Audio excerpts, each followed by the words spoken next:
Hi hello everyone, welcome back. இன்றைக்கி நம்மளோட சேனலில் பன்னீர் பட்டர் மசாலா எப்படி பண்ணுறதுன்றதை பார்க்க போகிறோம். பன்னீர்னு சொன்னாவே நமக்கு மைண்டில் ஃபஸ்ட் வர டிஷ் பன்னீர் பட்டர் மசாலா. எனக்கு மட்டும் இல்லை, நிறைய பேருக்கு இது மோஸ்ட் ஃபேவரட் டிஷ். அண்ட் அதே மாதிரி இது ஒவ்வொருத்தரும் ஒவ்வொரு டிஃப்ரெண்ட் ஸ்டைலில் குக் பண்ணுவாங்க. இன்றைக்கி நீங்கள் பார்க்க போகிறது என்னோடய style of paneer butter masala.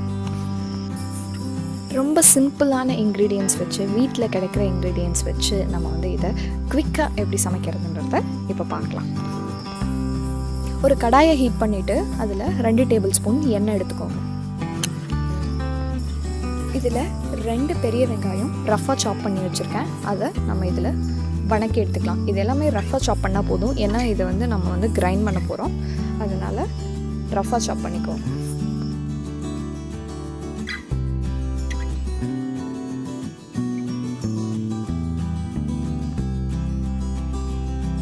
இந்த வெங்காயத்தோடவே சேர்த்து காரத்துக்காக ஒரே ஒரு மிளகாய் நான் இதில் சேர்த்துக்கிறேன். என்னோடய மிளகாய் ரொம்ப காரமாக இருக்கும். உங்களோட காரம் கம்மியாக இருந்துச்சுன்னா காஷ்மீரி சில்லி அந்த மாதிரி நீங்கள் எடுத்திங்கன்னா 2 ஆட் பண்ணிக்கோங்க. இதோட 2 பெரிய தக்காளியை நம்ம சாப் பண்ணி வச்சுருக்கோம், அதையும் இதில் ஆட் பண்ணி வதக்கிடுவோம்.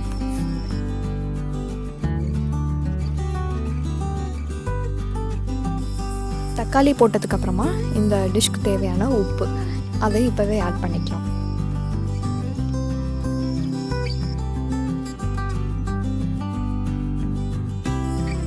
இந்த தக்காளி எல்லாம் நல்லா குக் ஆகி மேஷ் ஆனதுக்கப்புறமா நம்ம அடுப்பை ஆஃப் பண்ணிடலாம். இதில் நல்ல ஒரு க்ரீமி டேஸ்ட் அண்ட் ஃப்ளேவர் வரணும். அதுக்காக இன்றைக்கி காய்ச்சின பாலில் இருந்து அந்த ஏடு ஆடை சொல்லுவாங்க இல்லையா, அதை எடுத்து அதோட ஒரு 2 ஸ்பூன் பால் சேர்த்து நான் இதை அரைச்சி வச்சுக்கிறேன்.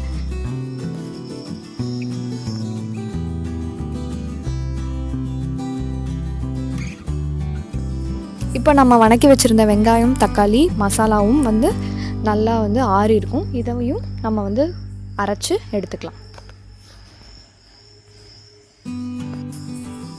ஒரு பேன் வச்சு பேனில் கொஞ்சமாக வெண்ணெய் இருந்தால் எடுத்துக்கோங்க. வெண்ணெய் இல்லைன்னா 2 டேபிள் ஸ்பூன் நெய் எடுத்துக்கோங்க.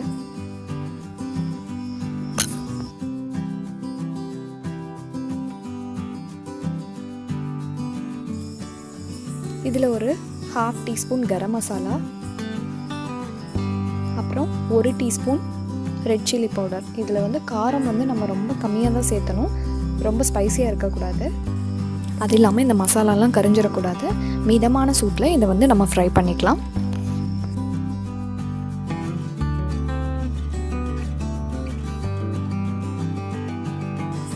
இப்போ இதில் நம்ம அரைச்சி வச்சுருக்கிற தக்காளி வெங்காயம் பேஸ்ட்டையும் சேர்த்துக்கலாம்.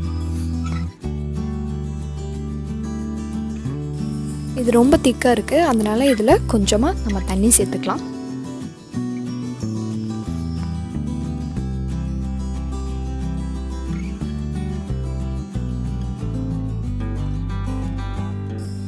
இதோட இதில் 1 டேபிள் ஸ்பூன் சர்க்கரை சேர்த்துக்கலாம். உப்பு ஆல்ரெடி நம்ம தக்காளி வெங்காயம் வணக்கும் போதே ஆட் பண்ணியிருக்கோம், அதுவே இதுக்கு போதுமானதாக இருக்கும்.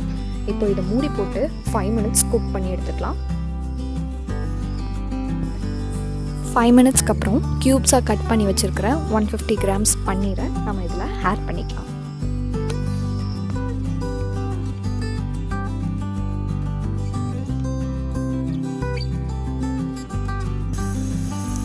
கொஞ்சம் எக்ஸ்ட்ரா டைம் இருந்துச்சுன்னா இந்த பன்னீரை கொஞ்சமாக கீயில் டோஸ்ட் பண்ணி எடுத்து அதுக்கப்புறமா நீங்கள் இதில் ஆட் பண்ணிங்கன்னா இன்னுமே டேஸ்ட் ரொம்ப சூப்பராக இருக்கும்.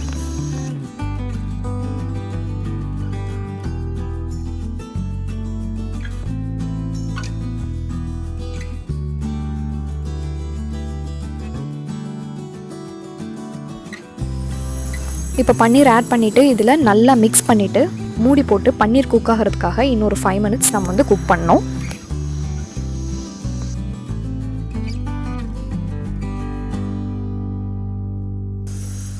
ஃபைவ் மினிட்ஸ் ஆகிடுச்சு. இப்போ நம்மளுடைய மசாலா நல்லா குக் ஆகிருக்கும். இப்போது நம்மளுடைய க்ரீம் இருக்கு இல்லையா, அதில் 2 ஸ்பூன் நம்ம மேலே போட்டுக்கலாம். அவ்வளோதான், நம்மளுடைய டெலிஷியஸான பன்னீர் பட்டர் மசாலா ரெடி. உங்களுக்கு இந்த வீடியோ பிடிச்சிருந்தா கண்டிப்பாக ஒரு லைக் கொடுங்க. நம்ம சேனலை நீங்கள் புதுசாக பார்க்குறீங்கன்னா மறக்காமல் சப்ஸ்கிரைப் பண்ணிக்கோங்க.